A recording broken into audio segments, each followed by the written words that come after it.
Bienvenue au Tamim Studio, des conseils pro par des experts make-up artistes. Avec nous aujourd'hui au studio, nous avons la belle Mathilde, avec elle nous allons créer un look frais, léger, facile à réaliser, pas trop de couleurs sur les paupières, juste de fard à paupières, et puis un gloss un peu frais, juste pour quelque chose de facile à recréer. Suivez-moi, c'est parti! Alors j'ai déjà hydraté la peau de Mathilde, donc je vais tout de suite passer à son primer. Celui-ci c'est le primer hydratant de chez Smashbox. J'adore les primers Smashbox parce qu'ils vont vraiment bien lisser la texture de la peau. Et celui-ci est assez hydratant pour les peaux un peu plus sèches. Donc je vais bien le lisser sur la peau et pas le masser. Le but c'est vraiment de créer un film protecteur tout autour de la peau. Ensuite je passe avec le Liquid Illuminator de chez NYX, que je vais venir tapoter sur les joues et les pommettes de Mathilde pour donner un éclat, un côté vraiment lumineux. Et donc c'est une teinte un peu plus bronzée, donc ça va donner quelque chose, un teint un peu plus bonne mine qu'un illuminateur un peu plus glacé, un peu plus frosty. Je l'applique au doigt, comme ça va mieux pénétrer dans la peau et je ne vais pas utiliser trop de produits. Tant que je suis à la préparation de la peau, je vais hydrater les lèvres de Mathilde. Comme ça, l'hydratant aura le temps de bien pénétrer dans ses lèvres avant de passer à la bouche à la fin du maquillage. Tout de suite, place au fond de teint avec le Mineralized Foundation de chez MAC, qui est un fond de teint à couvrance moyenne, très hydratant, qui contient plusieurs minéraux, donc parfait pour les peaux plutôt sèches. C'est pas mon fond de teint préféré de chez MAC, mais pour les peaux vraiment plus déshydratées, il est vraiment parfait. Et donc je vais l'appliquer avec un gros pinceau, comme ça je vais bien pouvoir étaler, diffuser la matière.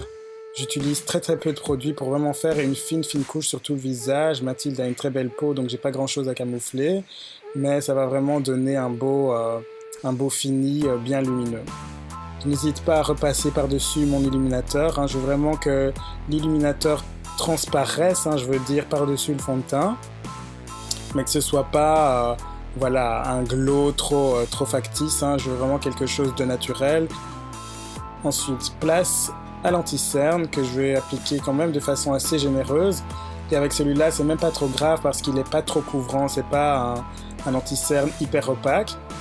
Il est assez hydratant, c'est l'un de mes anti-cernes favoris de chez MAC, je dois dire. Vraiment pour un résultat naturel, mais avec une couvrance moyenne quand même. Donc je presse d'abord le produit au niveau de la cerne, sur la zone la plus foncée. Donc presser avec mon pinceau, ça va vraiment donner l'intensité du pigment.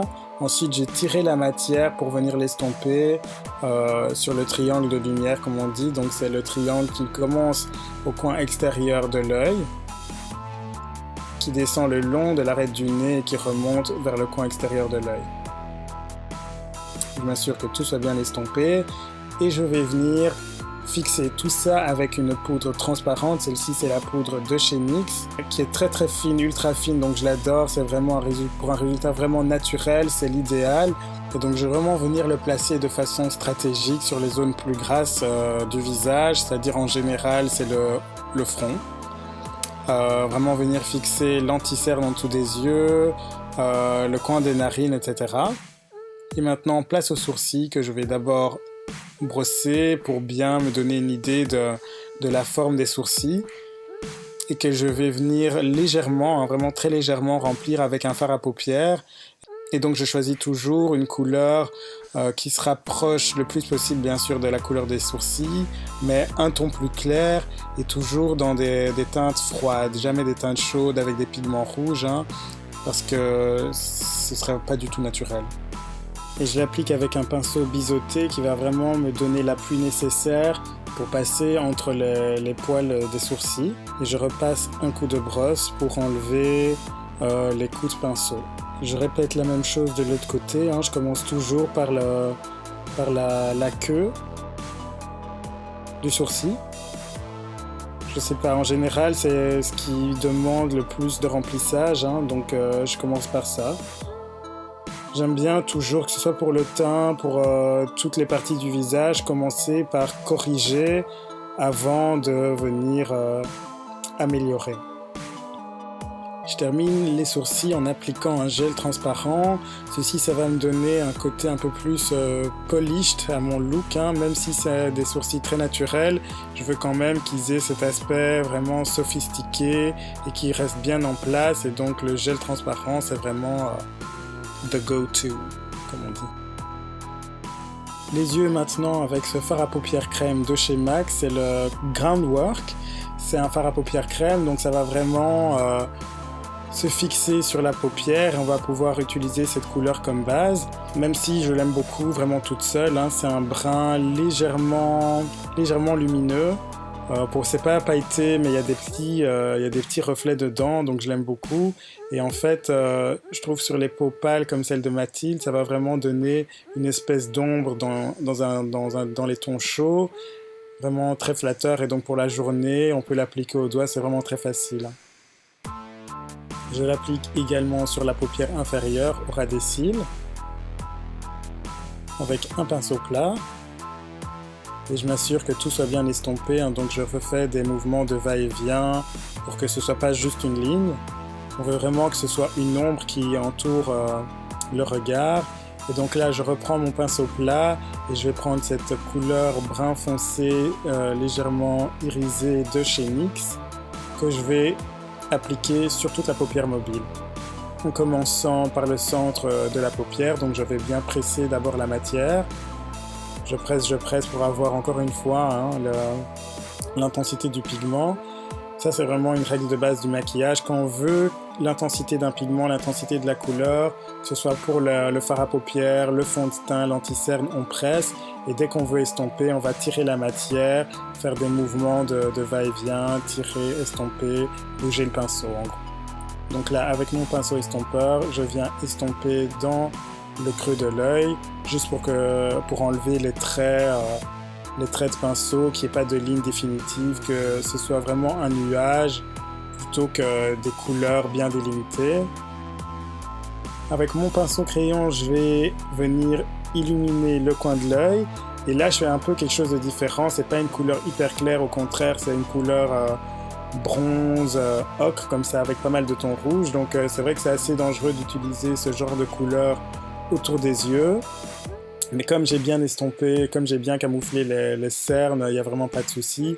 Et je trouve que ça donne un côté un peu plus original.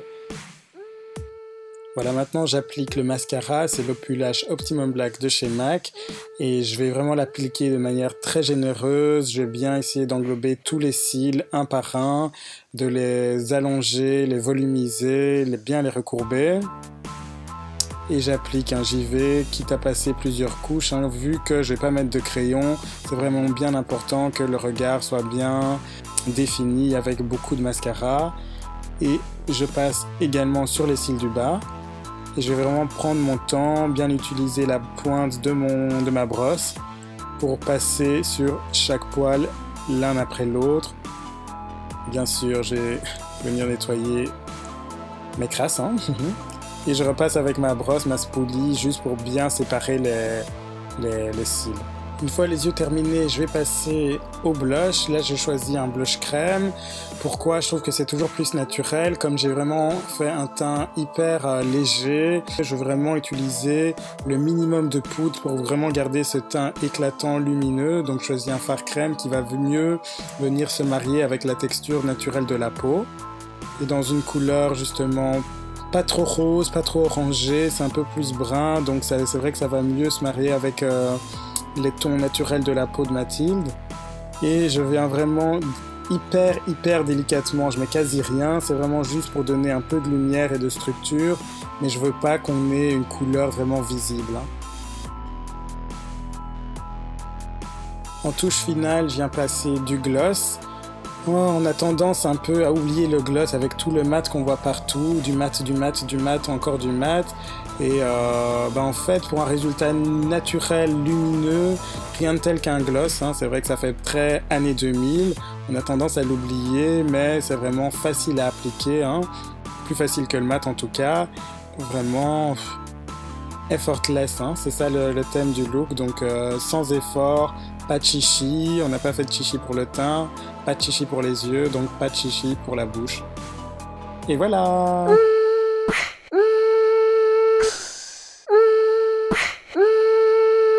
Voilà, j'espère que vous avez aimé ce look, vraiment facile à recréer, un look un peu à la Kate Moss, effortless pour tous les jours.